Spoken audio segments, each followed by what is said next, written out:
Welcome to episode 8 of Talking About the Bible. How to Meditate, lesson number 2. I am Reverend Bob Wood, and I am here to help you to be a better Bible student and a better Bible teacher.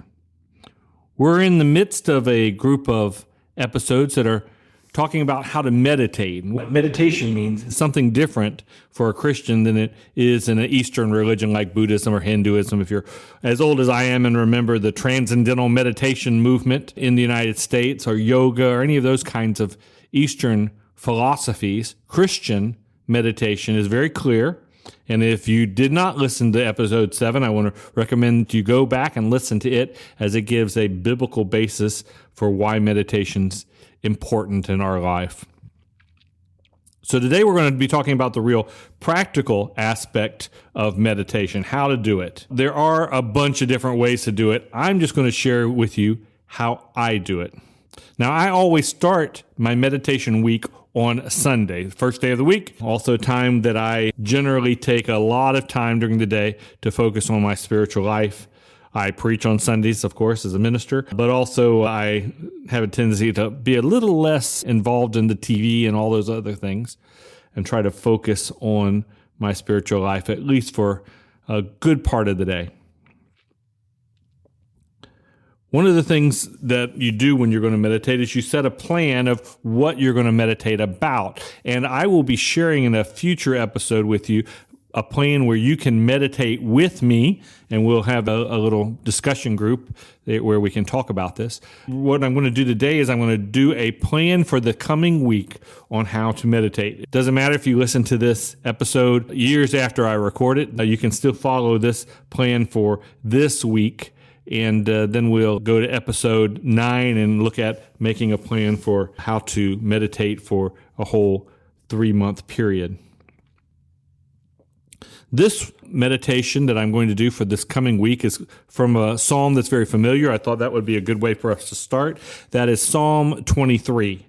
I'm going to read the whole psalm to you first.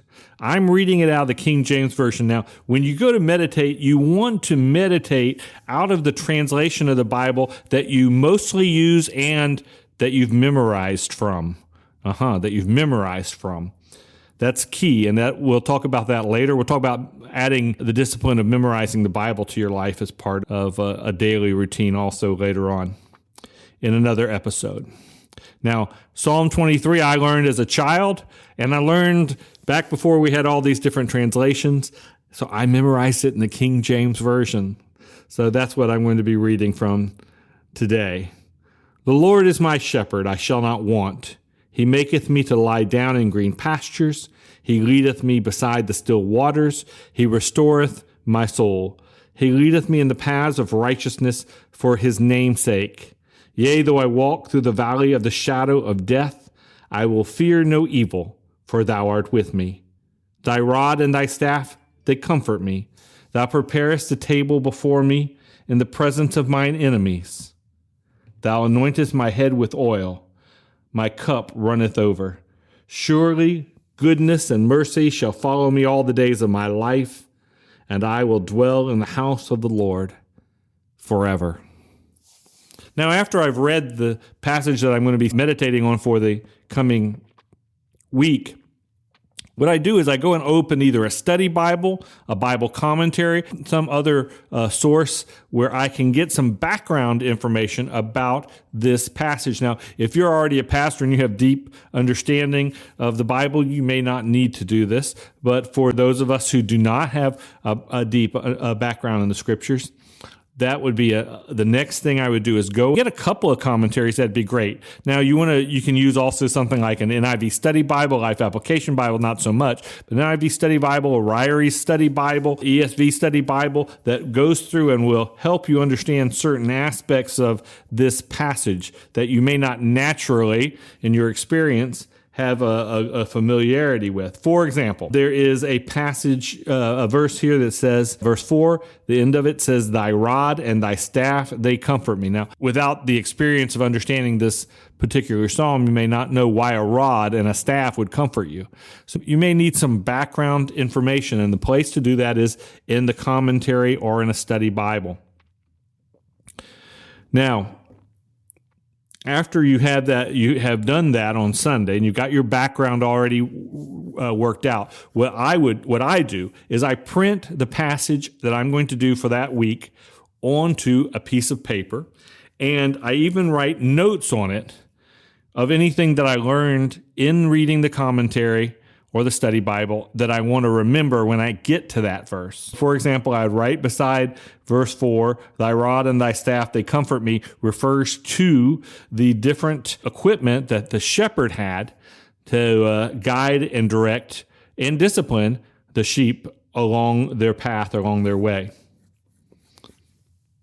Having wrote those things out, I'm now ready to start. So Monday, I'm going to do my meditation. I'm going to do it twice a day. I'm going to do it in the morning as part of my quiet time, which is meditation isn't the whole quiet time. It's just part, but right now we're just going to do this part of the construct of a quiet time. And I would do it again at night, following the direction that we read in Psalm 1 in episode 7, where it said, day and night I meditate on thy word.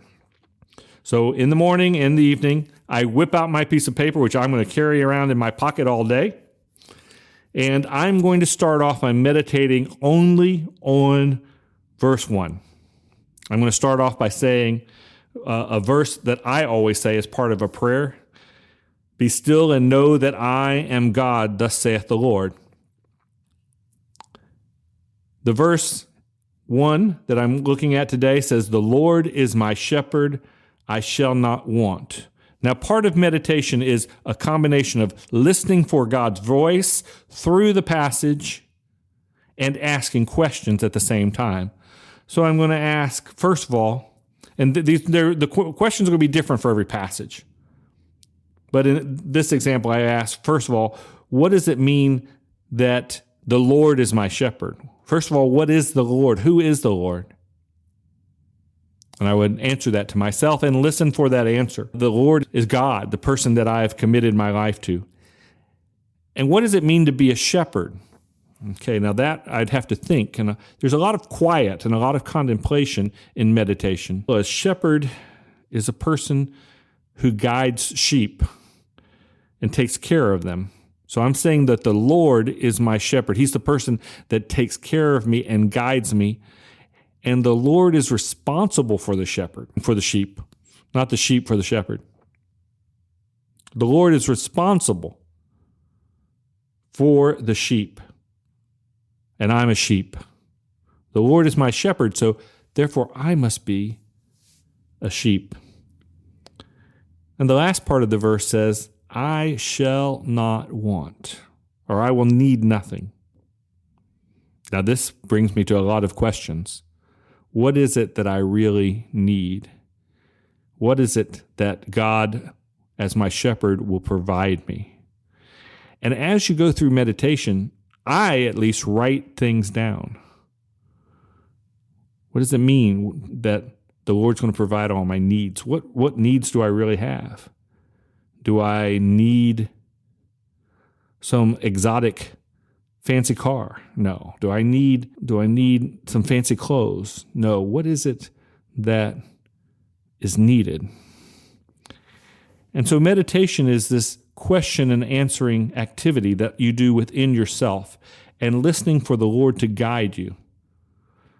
Yes, you're using your own mind, but God is speaking through you to guide you on how you take this verse and make it my own. The Lord is my shepherd. I shall not want. Now, as I question myself right now about what I want, what I need, what I really have to have, which is what the verse is talking about, what I really have to have, there's not a whole lot I really need. God has provided well for me. I have food, I have clothing, I have a place to live. He has taken care of my real needs. So that means all this other stuff that I'm seeing on advertising and I'm being pressured into having are maybe things that I don't really need. And I shouldn't expect God to give them to me, because it says He'll give me what I really need. Sheep are just given the things they really need. They're given protection, food, water, comfort to a certain extent, in the security of the shepherd will protect them. But a sheep's needs are very basic. And so if I'm really going to be following my shepherd, I need to rethink my needs. As I would continue in my meditation, making this verse more and more mine by the more and more I apply it to my life, I would come to two steps, one of which is, how am I going to apply this verse to my life? How am I going to make it come true in my life? What actions and changes I'm going to take because of this verse in my life? And I'd write that down on my piece of paper by the verse. The second question I would ask is, does this verse give me any instructions on how I am supposed to treat other people? Now, really, this kind of does in an indirect fashion, because if I'm relying on the Lord to take care of me as my shepherd, then I shouldn't have stress. And if I don't have stress, that might change the way I treat other folks. After I spent an exhausted time thinking on this verse and writing down my notes on my paper, I end with a prayer, asking God to change me, to make me what I've written down on my paper, and to keep me focused on following Him. And then I always close by saying the Lord's Prayer, Our Father, who art in heaven, hallowed be thy name, thy kingdom come, thy will be done on earth as it is in heaven. Give us this day our daily bread, and forgive us our trespasses, as we forgive those who trespass against us. And lead us not into temptation, but deliver us from evil. For thine is the kingdom, and the power, and the glory, forever and ever. Amen. That's how I meditate.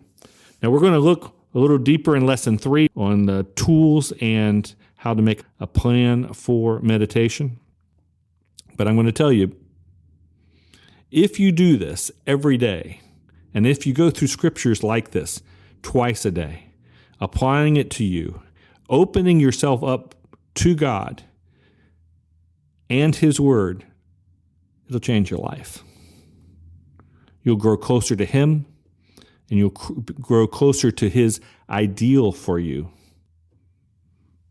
which is for you to be perfect. Have a good day.